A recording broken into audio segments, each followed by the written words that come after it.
I want to wait until we have enough.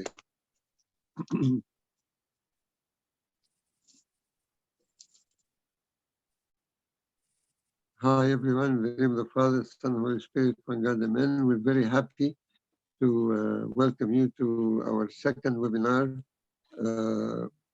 We have today's lecture about maintaining a positive outlook during social distancing. Our guest speaker is Abuna Father Luke Istafanous. Abuna Luke Istafanous is the priest of St. Mary and St. Mercury's Church in Belleville, New Jersey. Abuna Luke is very well known in the field of course, priesthood. He's one of the most beautiful fathers we have in our church, our Coptic Orthodox Church in the Northeast.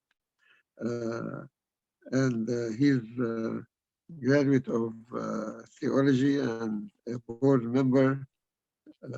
He's graduate, Father Luke, a master's graduate of theology and a board certified psychiatrist. And he's also an assistant professor of psychiatry in New Jersey Medical School. So he's still, he's wearing his priestly garment and he's still giving lectures in the New Jersey Medical School.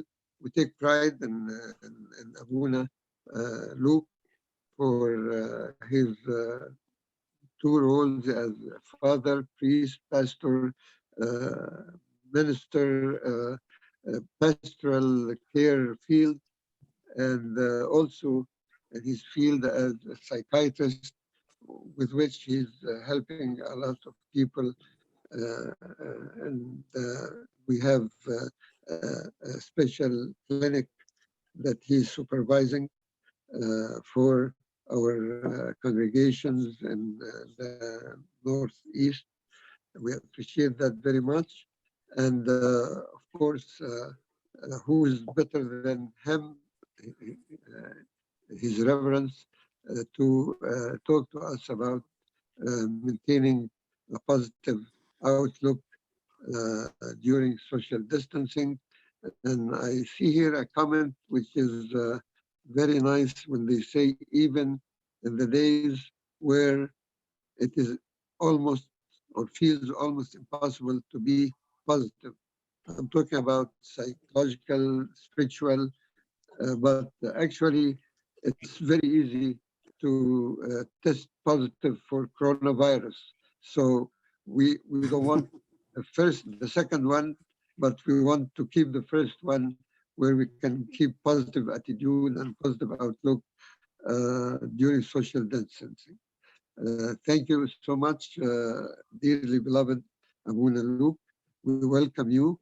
And of course, you are no stranger to ETCOIC, always with us in the retreats. And we are so honored, so blessed, and we love you so much, Abuna.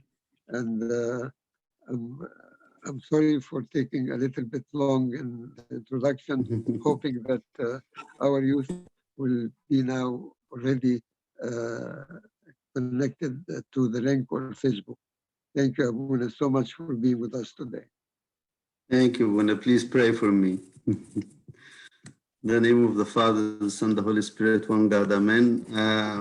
I really love Abuna Antonius, and I can't speak high enough about him. Thank you so much for this blessed introduction. I'm just a humble servant of God, and I'm here to see if I can provide any kind of positivity today, except that one that Abuna mentioned, which is the testing positive for corona. Hopefully you're all well and safe at home, and hopefully we can spend a few minutes with each other here in a positive mode. Having said that, I'm gonna have to start with describing the negativity that we are trying to oppose here, because the title, our title today is about keeping a positive attitude in a negative situation. It has really been tough this couple of months for all of us. We've been not only that we're social distancing, but we're also suffering from a lot of uncertainties and anxieties and so forth inside of us. So the first thing the first positive thing among this negativity is that we actually acknowledge the fact that we are going through a lot of negativity, because one of the most negative things about negativity is to just not identify it or not acknowledge it and just pretend that it's not there and end up pushing it down and suppressing it while without really dealing with it and processing it. So the first positive, ironically positive thing we're going to do is to bring out all the negativities and acknowledge it, that we're going through it. So what are we going through? There is a lot of grief out there, whether we do have somebody that we lost or somebody that we know about that was lost, or just losing our health sometimes, or like I said, losing the ability to express ourselves. All of these are need a lot of processing of what we call grief. And grief is a psychological normal phenomena, but if it does not take the right course, then it becomes abnormal and it turns to what we call pathological grief. Again, whether we typically grief applies on losing loved one. And we do lose a lot of people that we know of around us these days. But again, losing a loved one is the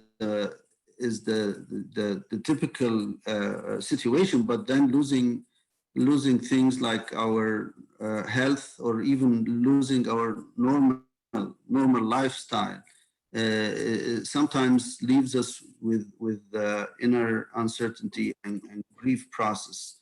So the first thing I would say in this area is that take the time and sit with yourself and find out whether you're really grieving from inside any kind of loss. Also, the loss of friendships and face-to-face interaction, losing each other. We all, I know the youth here love to hang out together and see each other and play together, jump on each other, and all of this kind of fun. We're losing that. I know that we're all communicating through internet, but it's not the same. So we're all really looking forward to hang out together, hopefully soon. Also, some of us deal with anxiety and fear, anxiety from catching the virus, or fear from just the news. Some people have tendencies for that.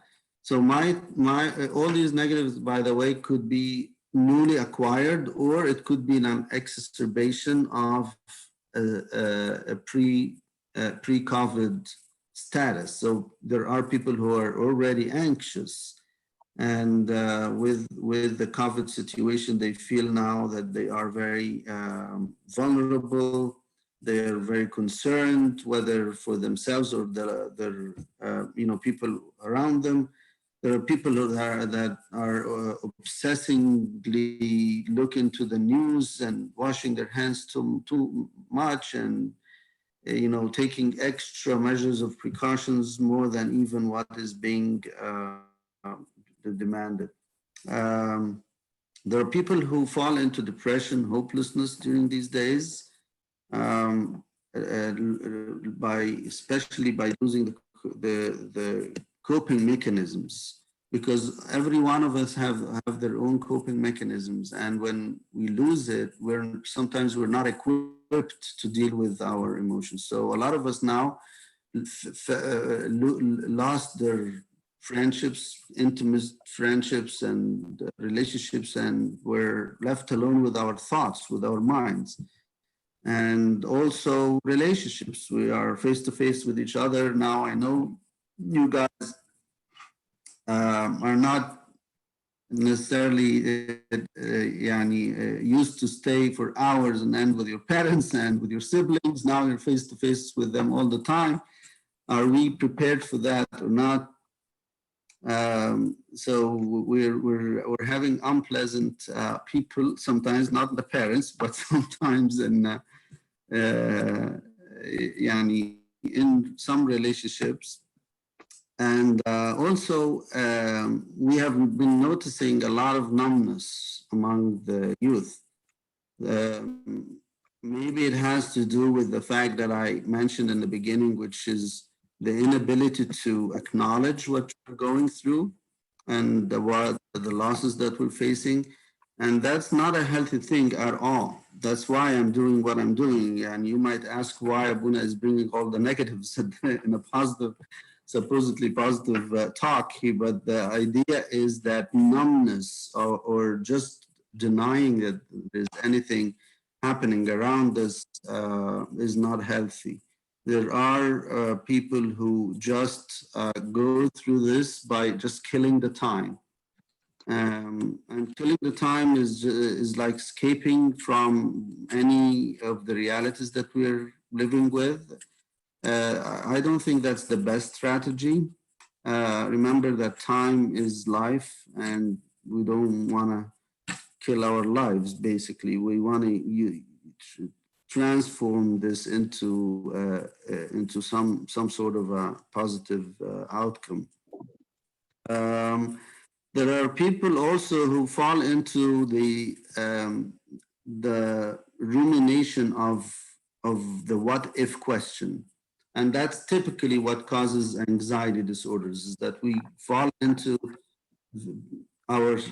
we're victimized from our own thoughts. What if I catch it? What if my mom catch it? What if my dad? What if this happens? What if it's the end of the world? What if there's another wave? What if we don't graduate? What if we this? And what if is that? So a lot of what ifs, and if you find yourself ruminating like this, there are certain strategies to come out of this. So I'm going to stop negativity now, and I'm going to move on to the positive mode for the rest of the talk. Let me start with what I ended with: how to deal with a ruminating thought like this. So one of the things that you could do is to look for a proof for that thought. And by the way, during my talk, I'm going to talk on two levels. One is the psychological, scientific level, and one is the spiritual level. So on a psychological level, you have to challenge these ruminating thoughts. So stop at any what if question that you have and ask yourself, what is the proof that this is going to happen? Do I have any evidence? Do I have any evidence so far that there is another wave, or there is another, or this is the end of the world, or this is the end of my career, or all these kinds of haphazard thoughts that keep attacking me? So look for a proof, challenge the thought. Also, externalize the anxiety. Don't take it in and fall victimized into it. Put it outside and start challenging it, and decide not to go further with these anxiety thoughts. Don't listen to it. Another way to deal with them is to what we call change the channel. Change the channel meaning try to engage your mind with another thought, because our minds are designed to focus on one subject, at least on the front line, yeah. I'm not talking about subconsciously. Subconsciously, we'll get to it. But conscious mind can focus on one subject. So if you're focusing on this, one of those ruminating thoughts, change the channel.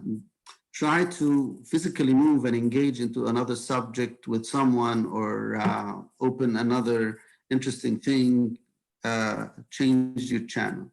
These are just some psychological ways to get out of your anxiety.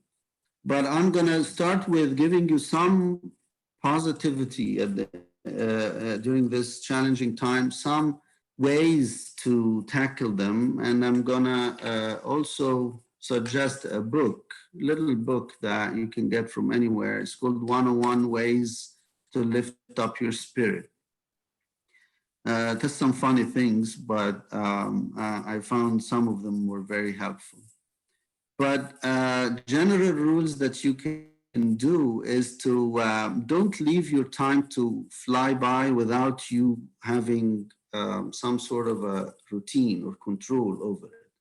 If you don't pay attention to it, you will fall into like meaningless days and meaningless hours passing by without you noticing, and you will eventually feel like you're repeating yourself, and you will lose your hope and positivity. So I would suggest that you set routines for yourself. In other words, you put a chart and time your day, make structured time schedule where you start by the time you wake up, maybe sometime quiet time with God, and then move on to different things of the day. Make sure that you address your health, your bodies, like workout, and reading sometimes, and going out, and make it flexible. Like put different options in each section so that you can change. But put different choices and make lists of things that you can really do pleasurably, and things that you put for yourself that you like to do. When you have it written down in front of you, it will be more encouraging for you to do at least one, different options of those. Also, in terms of studying, I know that a lot of you get assignments from school and you just do them anytime, anywhere. I think it would be helpful if you, again, put it in a time slot and in a space too. Like have like a little table or a desk where you can sit and at least feel that you get some time that represents schooling, even if it is not the same amount of time or structure, but at least you put yourself in that environment so that you can do some work.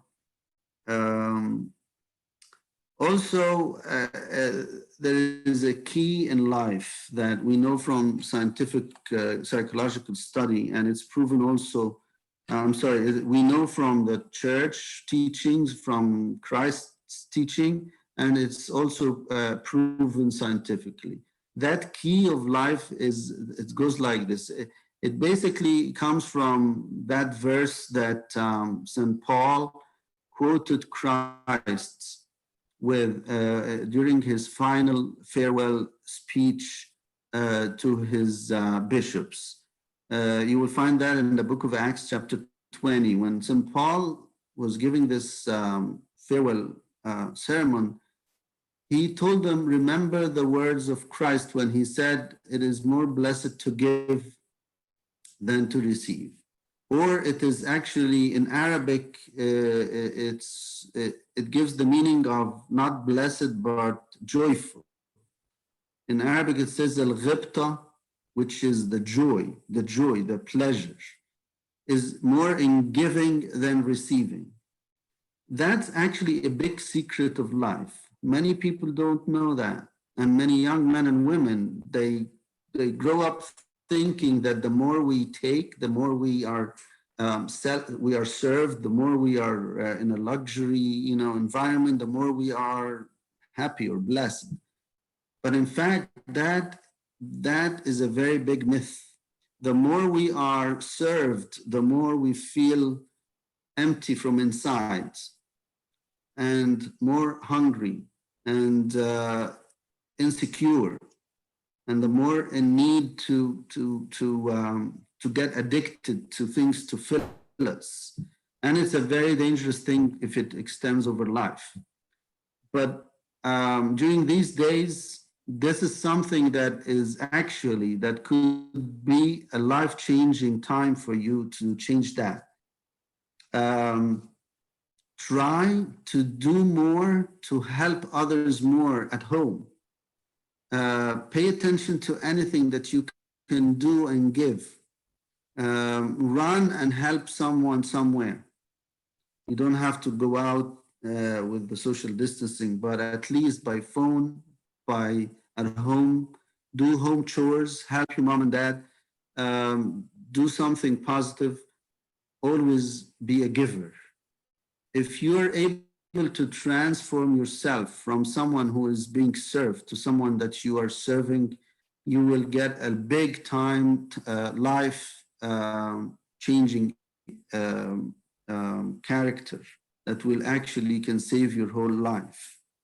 How is this proven scientifically? I'll tell you. I mentioned two scientists. The first is called Erik Erikson. This guy studied psychosocial development